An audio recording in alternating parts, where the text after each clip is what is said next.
Hello everyone, আসসালামু আলাইকুম। CSS এর নতুন টিউটোরিয়াল ভিডিওতে আপনাদের সবাইকে স্বাগত জানাইতেছি।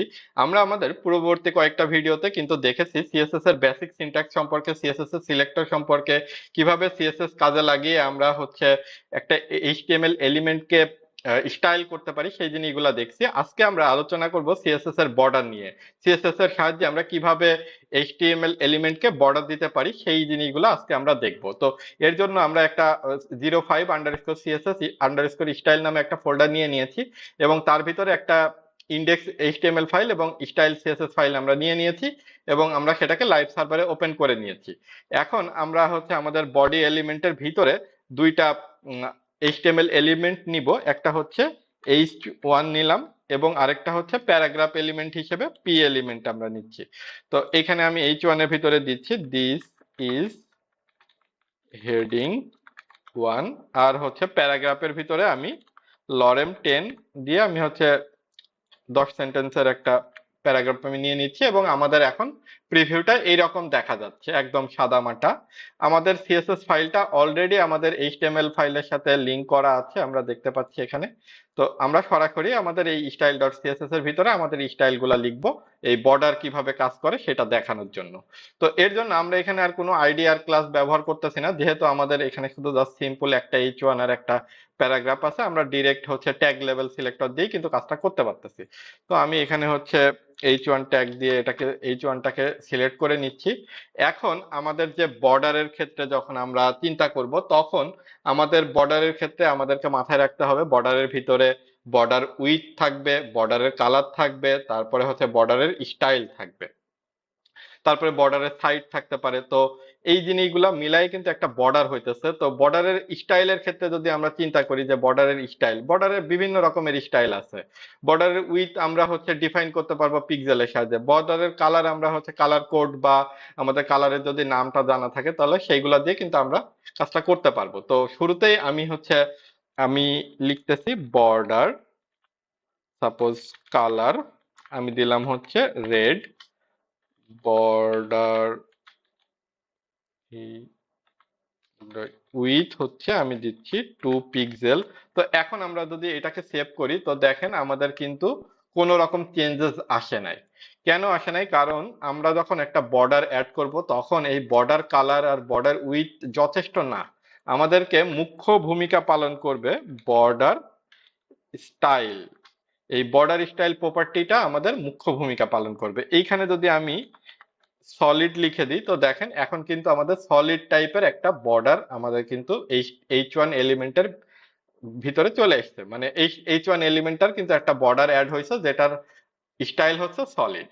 এখন এই বর্ডার স্টাইল আমি আগেই বলছি যে এখানে বিভিন্ন ধরনের স্টাইল আছে, যেমন আমাদের আছে সলিড আমরা দেখলাম, তারপরে আমাদের ড্যাশ বলে আছে, ড্যাশ দিলে এরকম ড্যাশ ড্যাশ ড্যাশ ড্যাশ দেখাবে।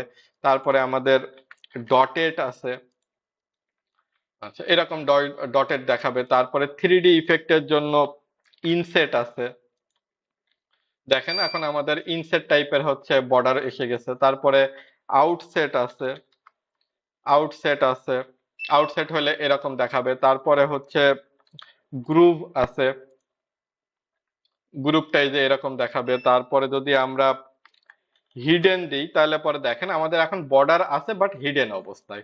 আমরা যদি নান দিই তাহলে পরে এখন আমাদের কোনো বর্ডার এখানে নাই। তারপরে আমাদের আরো আছে রিজ বলে আছে, রিজ আছে। তারপরে ডাবল আছে, এই যে ডাবলে এরকম দেখাবে, দুইটা দেখাইতেছে। তো এইভাবে আমরা বর্ডারের বিভিন্ন স্টাইল গুলা এখানে আমরা দিব। তো এখন আমরা এখন দেখতে পাচ্ছি যে একটা বর্ডার হতে গেলে আমাদের এই তিনটা জিনিস লাগতেছে, তার মধ্যে বর্ডার স্টাইলটা আমরা না দিলে পরে কিন্তু কাজ করতেছে না। এখন আপনারা বলতে পারেন যে বর্ডার স্টাইল না দিলে তো কাজ করতেছে না, কিন্তু এইগুলো না দিলে কি কাজ করবে? তো আমরা সেটাও একটু টেস্ট করে দেখি। তো আমরা যদি এখন আমরা এই অবস্থায় দেখি তাহলে পরে কিন্তু দেখতে পাচ্ছি হ্যাঁ ডিফল্ট ভাবে কাজ করতেছে। কারণ আমরা যখন বর্ডারে যদি কোনো কালার ডিফাইন না করি, শুধুমাত্র স্টাইল দিই, তখন কিন্তু সে ডিফল্ট ভাবে 1 পিক্সেল পায় এবং কালার হিসেবে ডিফল্ট ভাবে ব্ল্যাক কালারটাকে সে ধরে নেয়। তো সেই হিসাব করে এখন যদি আমরা বর্ডার ডব্লিউআইডি উইডথটাকে সেট করে দিই, সাপোজ আমরা 5 পিক্সেল উইডথ দিলাম। তো এখন দেখেন আমাদের বর্ডারটা কিন্তু 5 পিক্সেল হয়ে গেল এবং কালার কিন্তু সেই ব্ল্যাক কালারই ধরে রাখতেছে।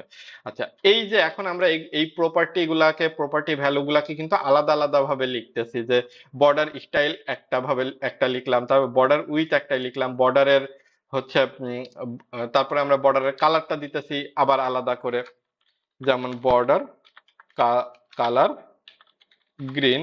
আমরা এখানে হচ্ছে কালারের যদি নামটা জানা থাকে তাহলে ডিরেক্ট নাম লিখবো, যদি কালারের নাম না জানা থাকে তাহলে আমরা হেক্স কোডেও কিন্তু এখানে দিয়ে দিতে পারি।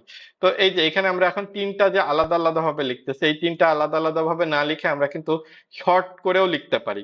শর্ট করে শুধু যদি বর্ডার লিখি তাহলে পরে কিন্তু আমাদেরকে হচ্ছে এই কাজটাই আমরা করতে পারবো। বর্ডার আমরা হচ্ছে কতটুকু উইডথ চাইতেছি, 5 পিক্সেল উইডথ চাইতেছি। তারপরে আচ্ছা, এইটা যদি আমরা এখন না দিই তাহলে পরে দেখেন আমাদের এখন কোনো বর্ডার নাই। আমরা এইবার একটু ফ্রেশ ভাবে দেখি।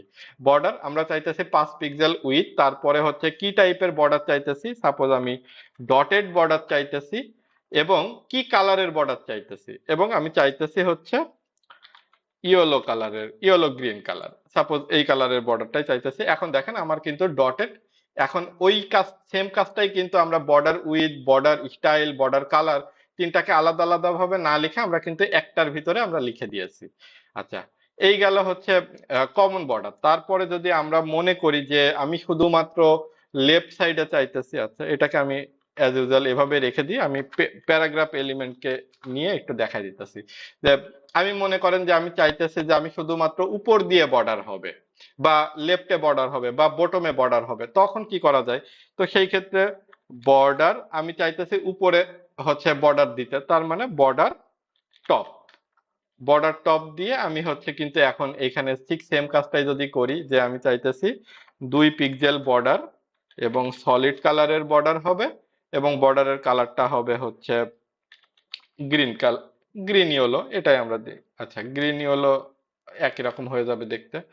আমি হচ্ছে সাপোজ এই হচ্ছে ব্লু ভায়োলেট, এই কালারটাই আমি দিলাম। তো এখন দেখেন আমাদের কিন্তু প্যারাগ্রাফ যে এলিমেন্টটা, সেই প্যারাগ্রাফ এলিমেন্টের উপর দিয়ে একটা বর্ডার হয়ে গেছে। তো এখানে আসলে প্যারাগ্রাফ যতটুকু আছে তার থেকেও পুরোটা দখল করে নিছে, কারণ আমরা জানি যে প্যারাগ্রাফ একটা block level element, so that হচ্ছে সেইখানে হচ্ছে আর প্যারাগ্রাফের হচ্ছে এই যে ওয়ার্ডটা, সেই ওয়ার্ডটা ধরার মতো এখানে জায়গা পায় নাই, তাই ওটাকে লাইন, পরের লাইনে চলে আসলেও সে তো পুরো আসলে রোটাই দখল করে আছে, এই জন্য আমাদের কালারটা কিন্তু পুরো রোটাই হয়ে গেছে। অ্যাকচুয়ালি এটা হচ্ছে আমাদের এই প্যারাগ্রাফ যে এলিমেন্ট তার উপরে হচ্ছে বর্ডার টপ হিসেবে আছে। এটাকে যদি আমরা বর্ডার টপের জায়গায় যদি বলে দিই বর্ডার লেফট, তাহলে পরে এই দাগটাই কিন্তু লেফটে চলে যাবে। এইভাবে আমরা অনেক সময় কিন্তু দেখে থাকি যে এই জিনিসটা আমি একটু উপরে দিয়ে এইটাকে আমি কমেন্ট করে দিতেছি, এই লাইনটাকে দিয়ে আমি আপনাদেরকে একটা দেখাই যে এই যে কাজটা করলাম, এই কাজটা যদি আমি H1 এ দিই, অনেক সময় কিন্তু আমরা দেখি যে আমাদের হেডিং এর পাশে এরকম লেফটের দিকে একটা দাগ রয়েছে। তো সেই দাগটা আসলে আমরা কিভাবে দিতে পারি, সেটা কিন্তু আমরা এই বর্ডার লেফট প্রপার্টি ব্যবহার করে কিন্তু আমরা এই কাজটা করতে পারি। তো আশা করা যায় যে বর্ডার সম্পর্কে মোটামুটি একটা ধারণা হয়ে গেছে, যে বর্ডার এর স্টাইল কি কি হইতে পারে, বর্ডার আমরা কিভাবে হচ্ছে বর্ডারের কত পিক্সেল উইথ হবে, তারপর বর্ডারের কালারটা কি হবে, এইগুলা যে ডিফাইন করা যায় কিভাবে করতে হয়, সেটা আমরা আশা করি যে এটা সম্পর্কে মোটামুটি একটা ধারণা হয়ে গেছে। তো আপনাদের অবশ্যই, আপনাদের যেসব যদি কোনো প্রশ্ন থাকে বা কোনো মতামত থাকে আমাদেরকে এই ভিডিওর কমেন্টে অবশ্যই জানাবেন। তাহলে পরে আমাদের নিজেদেরকেও ইমপ্রুভ করার জন্য এবং আপনাদেরকে আরো বেটার সাজেশন দেওয়ার ক্ষেত্রে এবং আপনাদের প্রবলেমগুলো ফিক্সিং এর ক্ষেত্রে আমাদের জন্য আরো হেল্পফুল হবে। এবং আপনি যদি আমাদের চ্যানেলে নতুন হয়ে থাকেন তাহলে অবশ্যই আমাদের চ্যানেলটি সাবস্ক্রাইব করে ফলো করে রাখবেন, তাহলে পরে যখনই আমরা নতুন কোনো টিউটোরিয়াল ভিডিও বা টিপস ভিডিও রিলিজ করব তখন আপনি সাথে সাথে সেই ভিডিওর নোটিফিকেশন কিন্তু আপনি পেয়ে যাবেন সাথে সাথেই। তো পরবর্তী ভিডিও দেখার জন্য আমন্ত্রণ থাকলো। ধন্যবাদ সবাইকে। আসসালামু আলাইকুম।